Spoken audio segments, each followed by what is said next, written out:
Hey everyone, my name is Louis and this video is part of our series on a complete guide to creating a brand identity, which I've divided into 4 easy and actionable steps, namely how to define your brand, how to design your brand, how to deliver your brand, and how to create your digital brand. And today's video, you're going to be learning step 1 in our process, which is how to define your brand.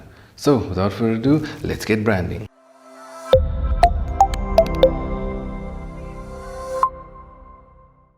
And for those of you who are new to the channel, this is the Ultimate Brand Bible, your ultimate space for free advice, tips, tricks, hacks, how-to guides, templates, and resources on branding to help you get your brand to the next level.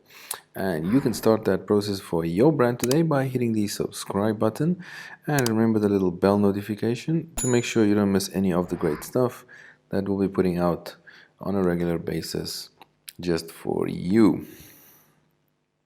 Now, let's have a look at creating a brand identity. Step 1, which is how to define your brand. So think of it as laying the foundation when building a house.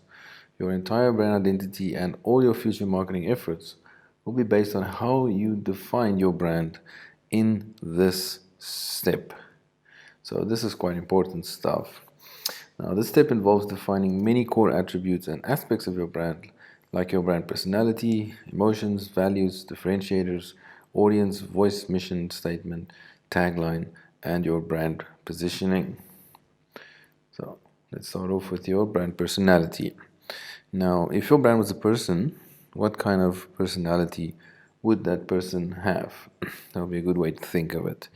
So, brand personality is a set of human attributes associated with your brand that your customers can relate to. Now, customers with similar personality traits to that of your brand are much more likely to buy from you and want to be associated with your brand because of that connection. And then there are 5 types of brand personalities with their associated attributes. Let's have a look at them. Excitement. Carefree, spirited, and youthful. Sincerity, kindness, thoughtfulness, and an orientation towards family values.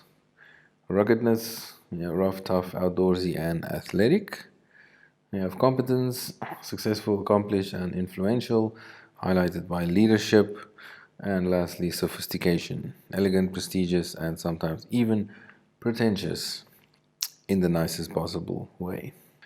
Your brand personality is not something that changes depending on your marketing strategies, but rather something that is at the core of your identity and should remain consistent when communicating to your customers to not confuse them. Now, that's very important to remember. Now, let's look at brand emotions. So, knowing what kind of emotions your brand elicits in your customers are valuable data points for you to be aware of and capitalize on. Now, it's important to keep in mind that when creating your brand identity to try and create the framework that might elicit the kind of emotions in your audience that you want your brand to be associated with. Now, let's look at a few examples of emotional responses that your brand might create in your customers. Well-being, security, inspiration, relevance, benevolence, creativity, solace, and comfort. Now, brand values. What are the core values of your brand? So your brand's core values are the things that you, as a brand and company as a whole, believe in, represent, and stand for.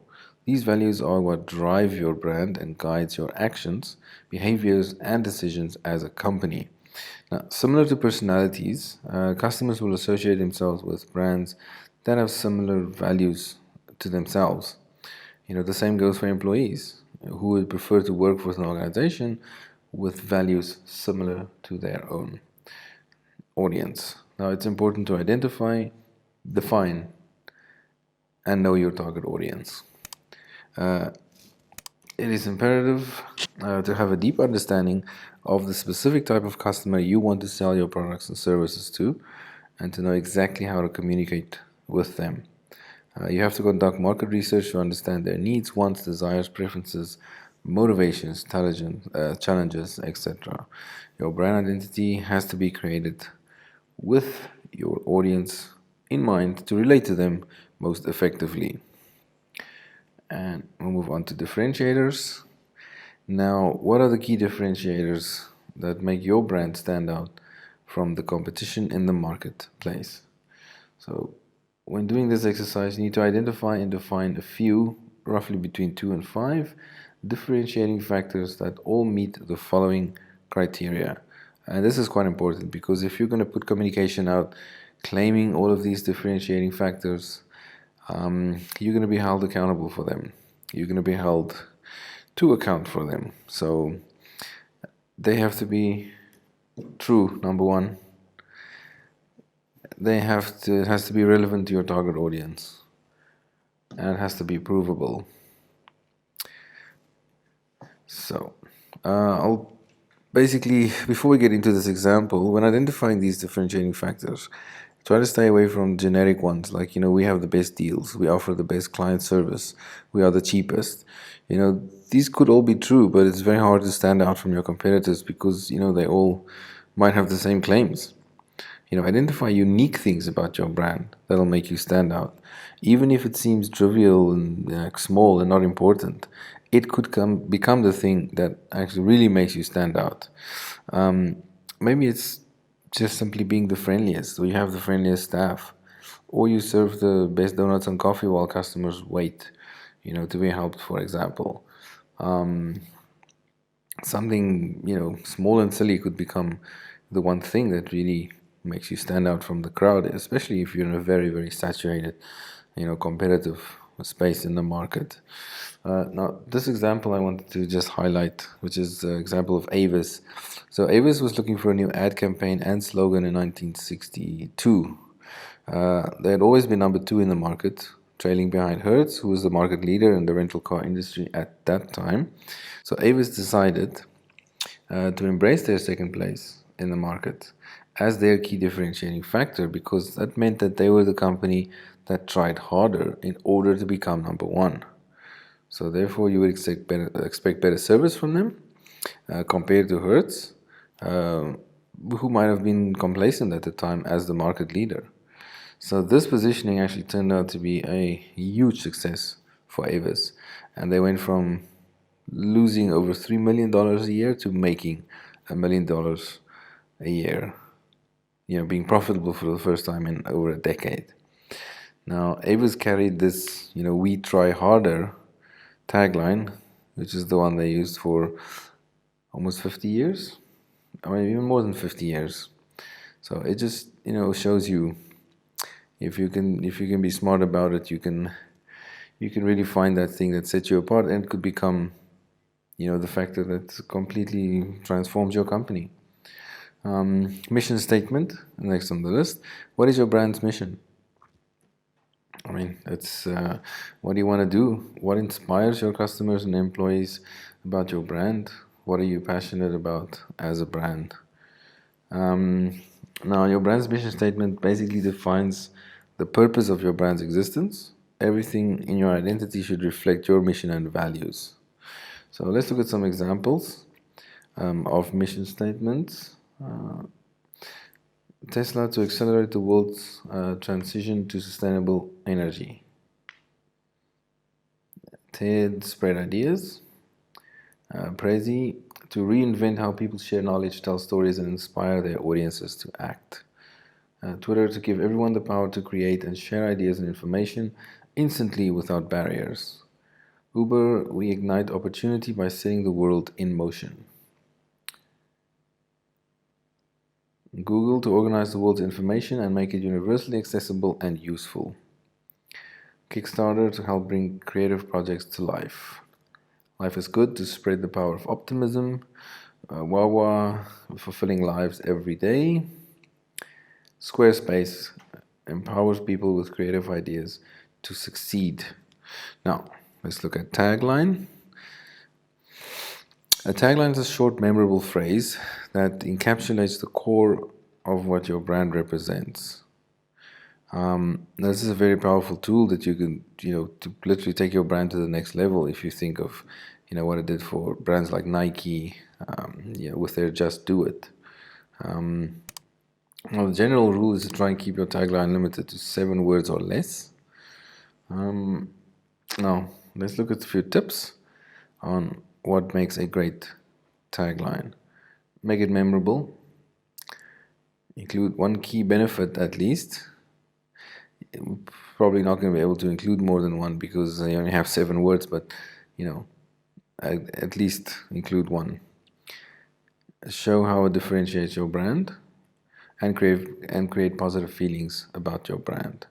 Now, let's look at some examples of taglines. As I mentioned, Nike, just do it. Apple, think different. L'Oreal, because you're worth it. Tesco, every little helps. M&M's, melts in your mouth, not in your hands. And then we have here MasterCard. There are some things money can't buy. For everything else, there's MasterCard. And then we have Verizon. Can you hear me now? Good. McDonald's, I'm loving it. General Electric, imagination at work. And Maybelline, maybe she's born with it, maybe it's Maybelline. Now these are all really famous ones, you probably know them well. No need to explain any more on that.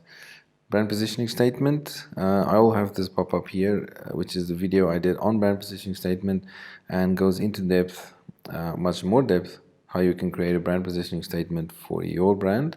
And I deal with the corporate model and the personal brand model, which in this, for this brand identity series, we're just going to touch on the corporate one and briefly go through it, but do check that video out to learn more on this.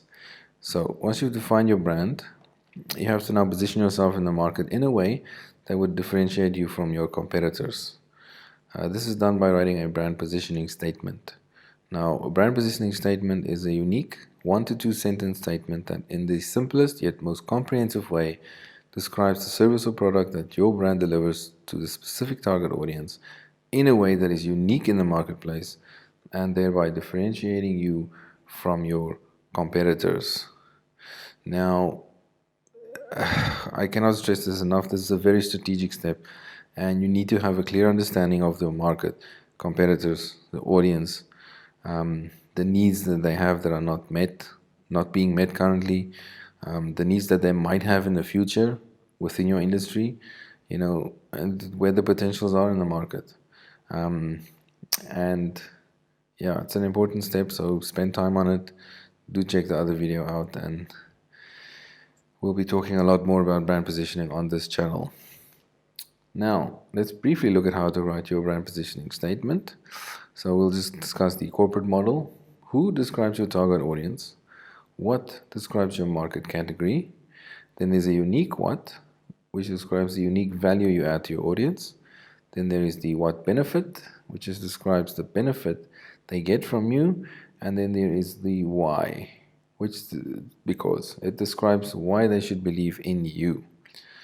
Now, how this comes together in a positioning statement is for who you are the what that provides the unique what, so they can benefit what and why. Now, we'll look at one example here, which is an example of Nikon. So for creative professionals with an eye for capturing and sharing beauty, Nikon is the digital point and shoot that delivers a window to their world, so they can experience deeper connections through a shared perspective because of Nikon's 100-year history of developing new technologies that allow you to capture and share your experiences in their purest form as if you were there. So for creative professionals, that is the who. With an eye for capturing and sharing beauty, Nikon is the digital point and shoot. So that describes their position in the market, or their industry. They're the digital point and shoot that delivers a window to their world. That is the unique thing that they bring to their customers. They deliver a window to their world so they can experience deeper connections through a shared perspective. That's the benefit that they get from Nikon. And then why should they believe in the brand? Because of their 100-year history of developing new technologies that allow you to capture and share experiences in their purest form as if you were there. Now, lastly, let's look at brand voice. So your brand voice is the way in which you communicate with your audience and the tone of that communication. Your voice depends a lot on your brand personality, mission, target audience, etc. So it depends on how you've defined your brand up to this point, will determine the voice that you will use. All of these things will obviously be, completely cohesive. They all have to be in line with everything that your brand represents. It is one, nice, big, cohesive, consistent package of goodness that you put into an identity. And everything has to be related to each other. They all follow from each other, they flow from each other, and they all come together perfectly. Once you can do that, you'll be on your way. So back to brand voice. So let's just look at a few examples of brand voice. Authoritative, conversational, informative, professional, friendly, technical, service orientated, or promotional. Now, your brand voice and the way you deliver your messages are really important factors that influence how well your messages resonate and ultimately connect with your customers. So once again, it is important to get all of these things right. And the best way to do that is to spend the time and work through these steps one by one and make sure everything is on point and aligned with the core of what you represent and who you are and who you want to be as a brand. Who do you want to be for your audience? Once you define the audience that you have or that you want, you have to define where you're going to fit into their lives, and all of these have to just flow from that. And then once you've defined all of this and you have defined your brand and who you are, who you want to be, then you'll move on to actually putting all of that into a visual identity, which will be the next step in this process and the next video, which is coming soon. If you're watching this after the fact, it should be there. Check it out in the playlist, how to create a brand identity. And it is step 2, how to design your brand. And that's it. Until then, if you like this video, subscribe, remember the bell notification, and check out ultimatebrandbible.com for anything else that you might need on branding and this channel, of course. Till next time.